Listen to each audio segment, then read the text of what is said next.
everyone. This is Al Fadi, and I would like to welcome you back again to a continuation of this wonderful series that we're doing here, myself and Dr. J. Smith, from the book that we have been speaking to you or talking to you about, which is this book, the 20 Samples of Correction Early Quran Manuscripts, authored by our dear brother Daniel Brubaker. And in this book, he gives basically specific examples of some corrections that were done to earlier Quranic manuscripts. And the point behind this, of course, that myself and Jay are trying to address is that this is another proof in scholarly work, like the work of Daniel Brubaker, that earlier Quranic manuscripts have been, let's use the word edited, if you wish, to try to match a standardized reading. And with that said, I want to turn the table over here to my dear brother Jay Smith. Hey, great to be here again. This has been fun. We've gone through already 9 of these corrections. We're going through 20 and plus 1, so 21 of these corrections. Before we left, in the last episode, we looked at additions, the insertions, we looked at erasers, those kind of things. We're now going to go back to another insertion, but we're going to look at 2 errors that come simultaneously. So let's go ahead and look at that slide. And this is correction number 10. And when you say number 10, it's in the book. Number 10 in the book. In the book itself. We're going by what is in the book, in the sequence that's in the book as well. This is, again, from the Petropolitanus. This is the manuscript that is in the Bibliothèque Nationale in Paris, there in France. This is the book that François de Roche has been responsible for. And we're looking at specifically Surah 2, Ayah 137, Chapter 2, verse 137. Now, the word bimithli was omitted and if you look at the slide, look at number 1, look at the arrow there, you can see where bimithli has been added, obviously at a later date. What does bimithli mean? Like as, or as like, or similar to. Okay. Yeah. In the original, it used to say, if they believe in that which you have believed, that's what it used to say. That's without the bimithli there. Now that they put bimithli there, it now says, if they believe similarly to that which you have believed. So there, you say, okay, so what? Why is that that big a problem? Well, the difficulty is, take a look at number 2. Look at arrow number 2. Mm-hmm. When you look at there, you will see it's pointing to another B. That's right. There's bima.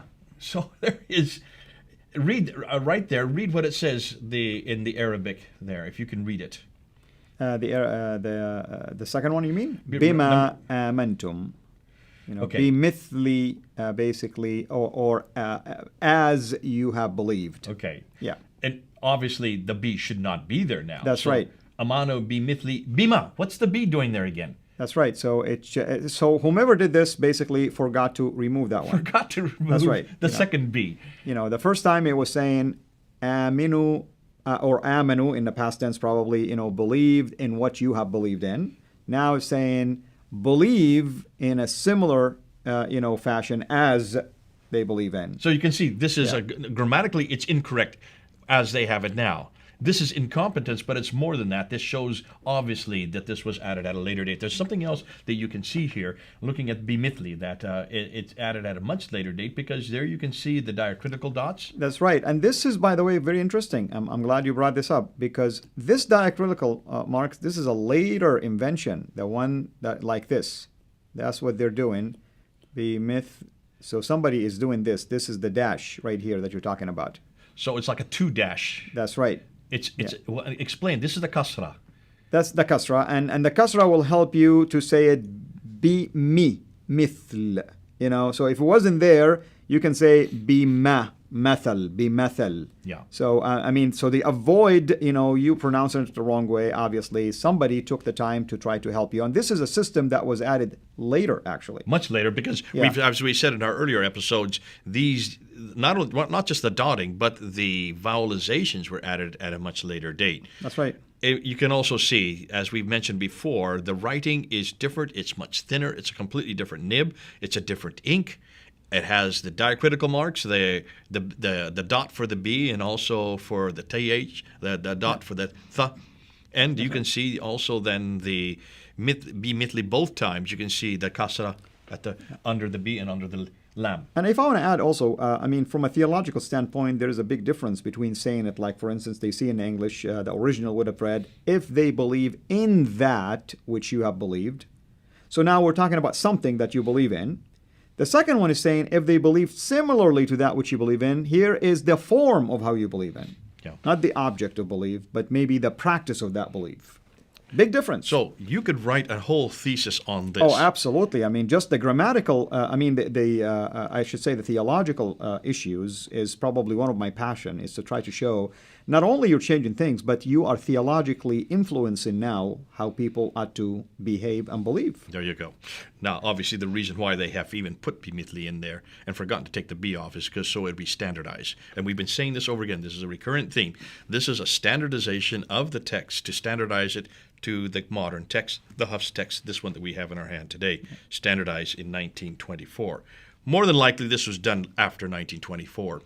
So that it would keep the standard. Let's go to the next one. And one thing we want to add here, here's why Jay keeps referring back to a standard that is followed. The way it was written in that correction number 10, without adding this bimithli, it was perfectly fine. Nothing wrong with it. It's nothing like it's something that is odd. And it's also confirmation that there was a reading that this writing was based on. You write something based on something you know, technically speaking. But later, somebody decided, no, we don't like it to be read this way. I want it read that way. And it's not that they liked or disliked. They had to because of the standard. That's right. They had to now correct it to bring it into standard form. Absolutely. Now, let's look at number 11, because here you have an insertion, and we're on the Topkapi manuscript. This is considered to be the best manuscript. This is the one where the Muslims who are now confronting us say, you can't find any problem with this manuscript. And the reason they have really reduced themselves back to just one manuscript, it used to be 100,000, then it went down to around 1,000, then it went down to 6 when the Altakulic and Ekmildin came with their studies back in around 2009. Now, today, 2019, 10 years later, it's only down to 1. And because we keep on destroying every one of the other ones, but they're still holding on to this. Here's the Topkapi. Take a look at that slide, and you will see Surah 66, verse 8. And if you look at number 1 arrow, look at the arrow number 1, and it's pointing to the lam he, which is the word Allah, on the margin. So you can see this is obviously has been added at a later date. It's much thinner. That's right. It's in the wrong place. Now, it occurs near the beginning of the verse, since originally the first Allah of this verse was not present. So that's the first problem. It's clear it wasn't, for sure. So now originally it says, "O you who believe, turn to a sincere repentance." Allah is not there. That's right. Like the other ones we saw, the number 2 corrections, where we did 9 of these, where Allah has been added in. It's not put it as, "O you who believe, turn to Allah with sincere repentance."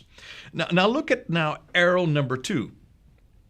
Notice that the original aleph that it's pointing to, after the ilah, uses a larger nib, suggesting an error to the original text.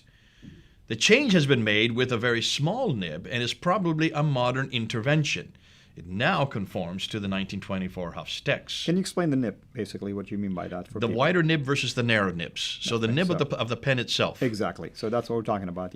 People can see one is the alif is very dark, wide. The other one is in blue, which is to complete it to read Allah. Basically, is very narrow or thin.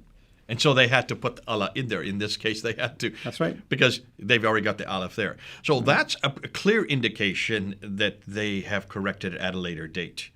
Now let's go to slide number 12. And here is another eraser. This is now on the Petropolitanus That's right. manuscript.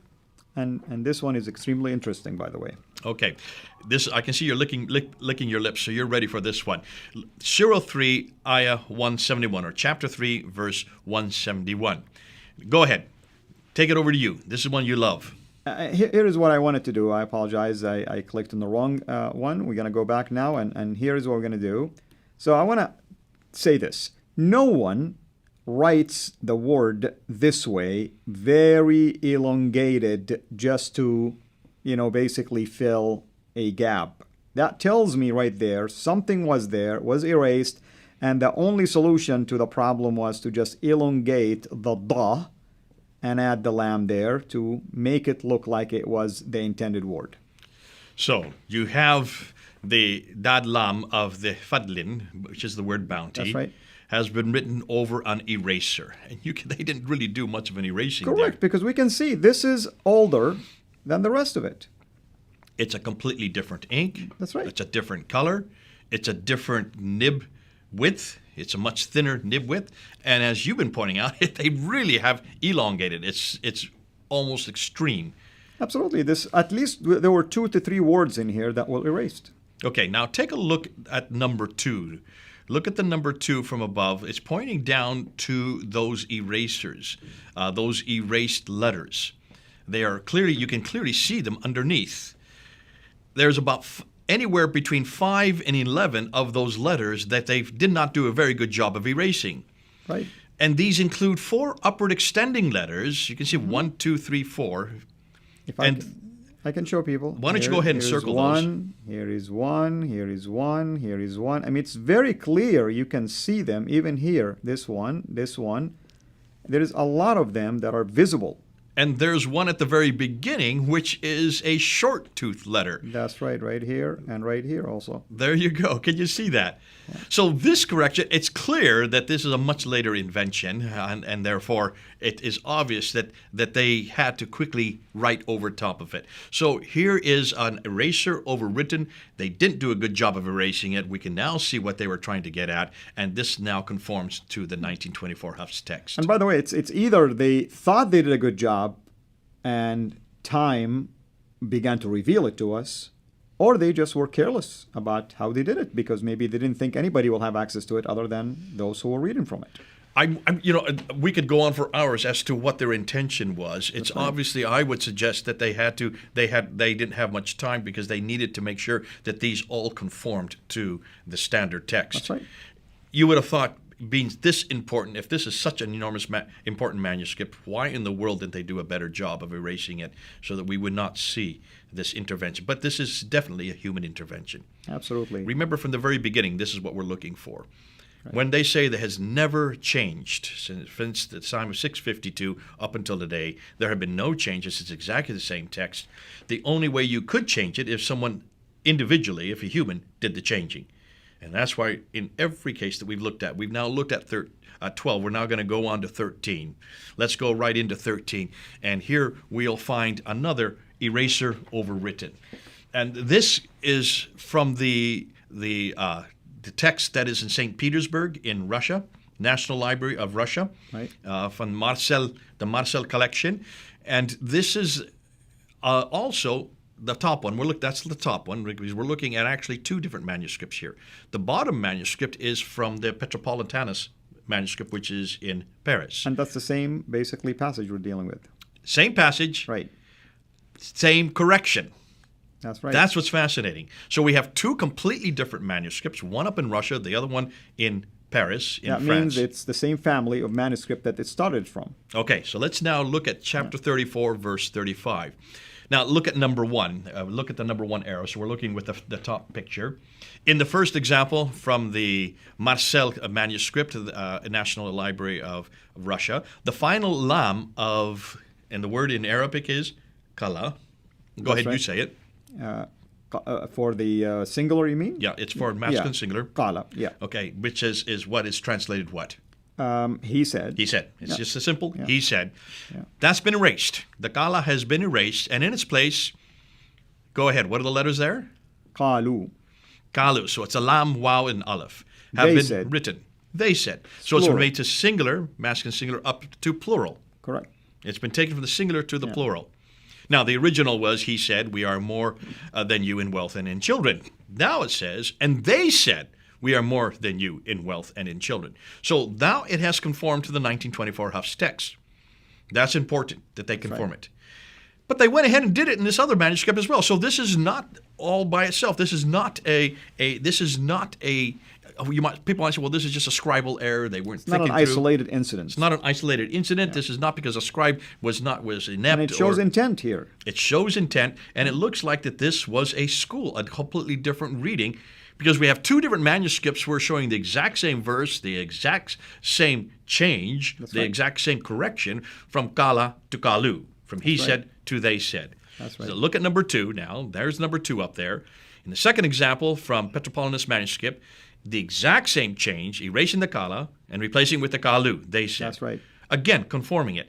So you cannot have people coming up to you and say, well, this guy just was careless. Well, wait a minute. There's not just this guy. Here are 2 different guys that are now having to change the same These things problem. don't happen just in vacuum. Somebody ordered something, and they're trying to fix it to match basically whatever order they have received. So what if we stop it right here and pick it up? Let's do that. This is a good place to stop. Thank you, brother. It gets me excited to finally have the chance to get this out for people to watch it. And we're hoping, and I want to look and see people who are watching this. We're hoping that you people, I understand an awful lot of you have probably never seen this before. That's right. Muslims, this is the first time you've seen it.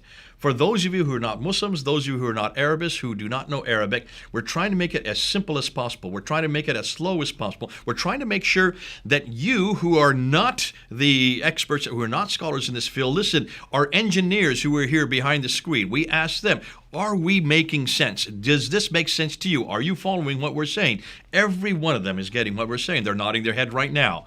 Why? Because for everybody around the world, we want to make sure that you are understanding so that you can use this in your discussions and when you also actually bring this out. Please do use it. Please don't run away from it. Make sure you get a copy of this book and then take it to your Muslim friends. Go with those of you who are Muslims. You unpack it. You start asking your imam. You start asking your scholars, why is it we haven't been told about this? Why is it we didn't know anything about this? Amen. Why have you been claiming all these years that this book has never been changed? And yet here, Al-Fadi and Jay are coming up with not just 1, not just 2. We've already come up with 12, 13 of them. We're going to have another 7 yet to go. God bless you. It's been terrific being here with you on that. And thank you, brother. And thank you, everyone, for watching this. And you can see why I wanted Jay to slow it down and we pick it up in another episode, because there is a lot of meat here that we would like for you to enjoy and be able to understand these critical assessments that we are making. Until we meet again, have a blessed day. Thanks for watching. Make sure to like and subscribe. Also, hit the bell so that you don't miss future videos. And please consider becoming a patron at patreon.com/Sira International. And together we can introduce Muslims to the gospel of Jesus Christ. Thank you.